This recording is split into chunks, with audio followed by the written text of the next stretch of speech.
What's going on, world? It's your homie SenseiRip, and I'm back again with another video.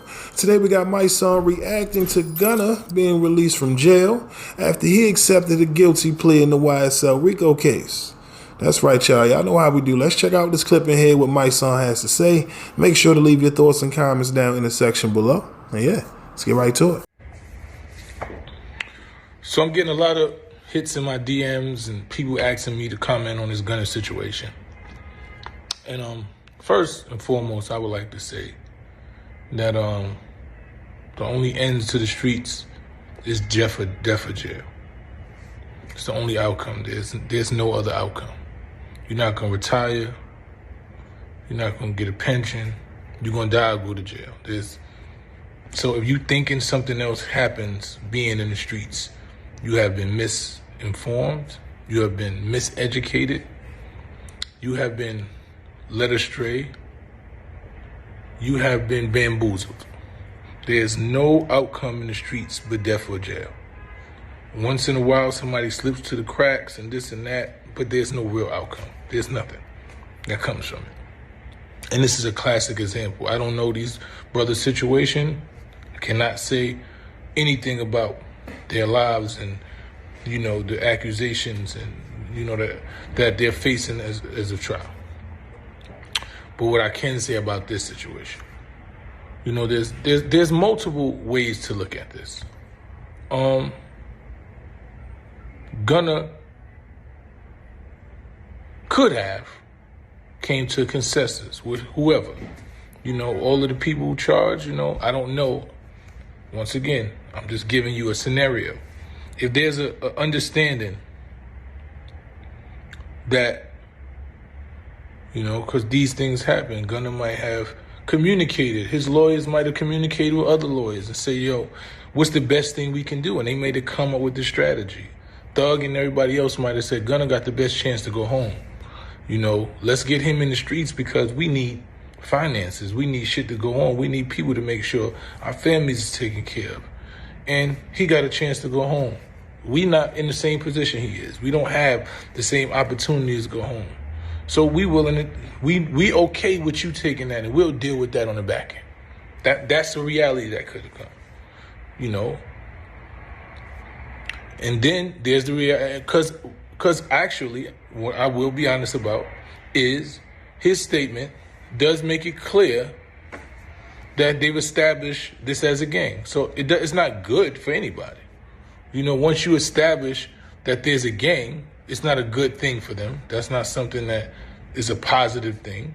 But if they're willing to deal with that reality, if they come to a consensus, because those things happen. You know, people go to trial. There's a, you know, I mean, people are accused of things. People look at the situation and say, yo, he ain't even really got nothing to do with this. Or I don't have nothing to do with this, but he got the best chance to go home. So boom, we agree, go ahead. You do that. We're going to take this. We're going to deal with this.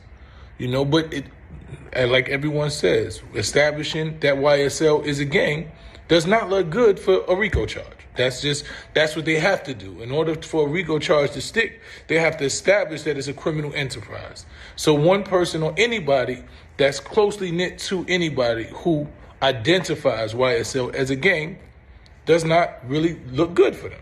But people might say, I can deal with that in order to get you home, because that's something that happens all the time. So calling a person a snitch without understanding or seeing the paperwork or understanding the ramifications and the understandings of their case is just wrong. That's one-on-one. If you don't see paperwork or the person who supposedly you snitched on don't say you snitched on, you just don't call nobody a snitch. But there's new rules. The suckers create the rules now. You know what I'm saying? Suckers is out here creating the rules. So there's no rules to anything. And it's not street rules, it's just manhood rules. It's just dealing with accountability. It's me and my friend coming to agreement about how we doing things. You know? And then there's a situation as this. They might feel, Gunna himself might feel like, and this is what happens. This is what happens in the streets, y'all. A lot of people feel like,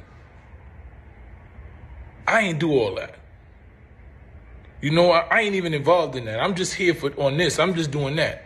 But people profit and they're able to benefit off of all of that. right? I'm not with all that, but I'm staying close enough to all that, and I'm gonna benefit by being attached to that. I'm gonna get the rewards, I'm gonna get the fame, I'm gonna get the money, I'm gonna get all the things that come with being attached to that.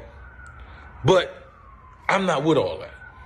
So when the consequences come, I don't think I should have to deal with the consequences, because I actually was I profited off of that, but I didn't do none of the shit that was going on. Yeah, I was able to benefit and profit from having close proximity to that, but I don't want to deal with the consequences that come. And this is a real reality. And I'm not saying that this is Gunna's situation. Once again, I do not know Gunna's situation. I do not know the totality of any of the situations. I'm just giving you scenarios so you can understand. But what it all boils down to is the street shit ain't gonna work. It don't work for nobody. It don't work. It's a short-lived experience. It's a short-lived nostalgia. It's energy. It's all of that shit. But if you look at all of these stories, they end up the same way. Somebody telling on somebody. Somebody going to jail. Somebody dying. It's the same old scenario. And unfortunately, these folk tales and folklores in our community, we've indoctrinated them into our culture. And we normalize some shit that don't make no sense. We normalize our own demise for a short-lived window of perceived success. For delusions of grandeur. We have sacrificed our lives and our livelihoods, our families and everything for delusions of grandeur. And it don't work. The bottom line of all this shit is stay the fuck out of the streets.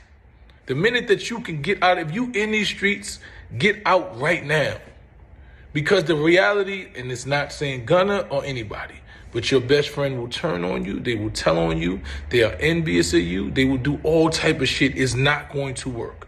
They will kill you. They will do all the friend that you sitting with right now. I know you looking at him. You looking at him right now and you saying, this is my man. There's no way. I don't give a fuck what a nigga tell me, not him. You ever seen the movie with LL Cool J and Omar Epps? And the nigga LL said, not you, Jay Reed. Nah, you ain't no cop, Jay Reed. It's a bunch of Jay Reeds out here, my nigga. It's a bunch of them. The streets is not going to make it for you. You know what I'm saying? We got to shift this culture. We got to shift our mind states. So once again, this was based off me talking about Gunna, but it's definitely a teachable moment. None of this shit is going to win for you. None of these people care about you. Every man is going to go for himself. The new culture is the 6ix9ines. I'm not saying Gunna is one of those, but the 6ix9ine niggas that tell you I snitch and I'm going to tell on this and I'm going to come out and so what and I'm going to do that, that's what it is. So stay the fuck out these streets, man, and you don't got to worry about nobody telling on.